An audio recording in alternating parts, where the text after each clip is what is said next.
അല്ല, ഈ ദേവസ്വം വിഷയവുമായി ബന്ധപ്പെട്ട്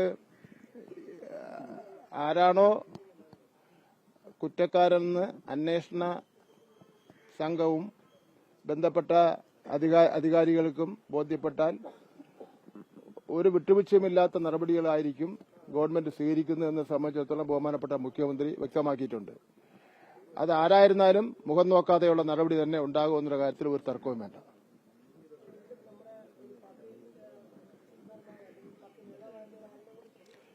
ഇക്കാര്യത്തിൽ നമ്മൾക്ക് ഇക്കാര്യത്തിൽ പാർട്ടിക്കാരനാണെന്നോ പാർട്ടിക്കാരനല്ലെന്നോ എന്നുള്ള പ്രശ്നമൊന്നുമില്ല.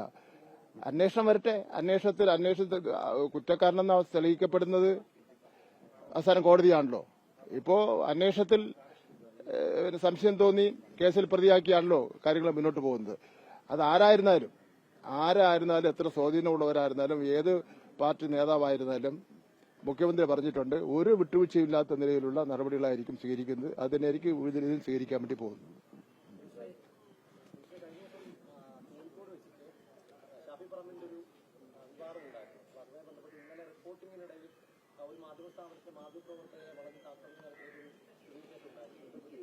ഇത് സമരം ചെയ്യുന്നതും സമരത്തിന്റെ ഫലമായി സംഘർഷം ഉണ്ടാവുന്നതും സംഘർഷത്തിന്റെ ഫലമായി സമരക്കാർക്കും പോലീസിനും ഒക്കെ തന്നെ പരിക്കേൽക്കുന്നതും ഒക്കെ തന്നെ പുതിയൊരു സംഭവമൊന്നുമില്ല. ഇത് ഷാഫി പറമ്പിന് പരിക്കേറ്റു എന്ന് പറഞ്ഞൊരു വാർത്ത ചില മാധ്യമങ്ങൾ കൊടുക്കുന്നത് കണ്ടാൽ തോന്നും ലോകത്താദ്യമായിട്ടാണ് ഈ മർദ്ദനം നടക്കുന്നതെന്ന്. നിങ്ങൾക്ക് ഓർമ്മയുണ്ടോ, ശിവാസ മേനോന് നമ്മുടെ ഏറ്റവും പ്രായം ചെന്ന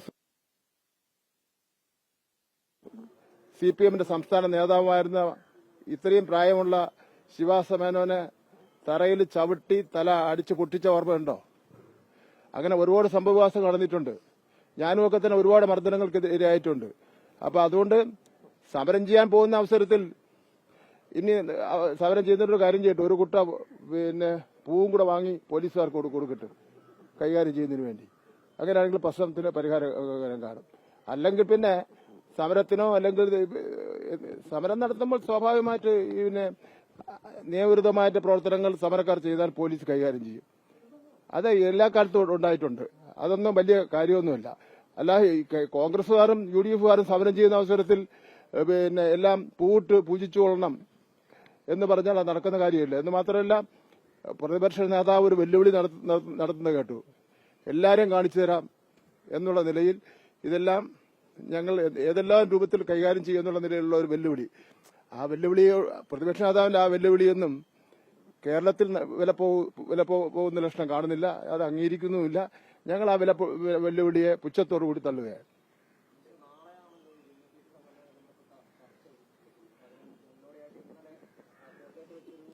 ചങ്ങനാശ്ശേരി അല്ല, അതൊരു ജസ്റ്റ് ഒരു സൗഹാർദ്ദപരമായ കൂടിക്കാഴ്ചയാണ്. ഇപ്പൊ അവർക്കെല്ലാവർക്കും കാര്യങ്ങൾ ബോധ്യപ്പെട്ടു. വിദ്യാഭ്യാസ മന്ത്രി സംബന്ധിച്ചവർക്കും അതല്ല അഭിപ്രായമാണ്. അല്ല, അദ്ദേഹം എന്റെ വീട്ടിൽ വന്നിരുന്നു. ഞാനും അദ്ദേഹത്തിന്റെ അവിടെ പോയി ഭക്ഷണമൊക്കെ കഴിച്ച് കാര്യങ്ങളെല്ലാം സംസാരിച്ച് അവർക്കെല്ലാം വലിയ സന്തോഷത്തിലാണ്. ചില പത്രങ്ങൾക്ക് മാത്രമേ കെറുകെറുപ്പുള്ളൂ.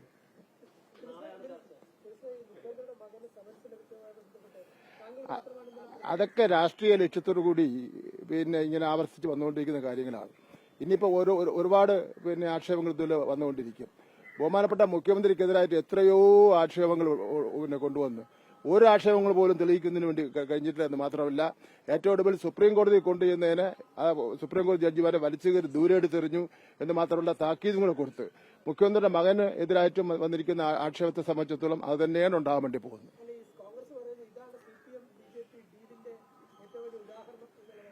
കോൺഗ്രസുകാർ ആകെ സമനിലയിട്ട് നിൽക്കുകയാണ്. അപ്പൊ അതുകൊണ്ട് അവർക്ക് എന്തും വിളിച്ചു പറയും. ആ എന്തും വിളിച്ചു പറയുന്നതിന് മറുപടി പറയേണ്ട ഒരു കാര്യമില്ല.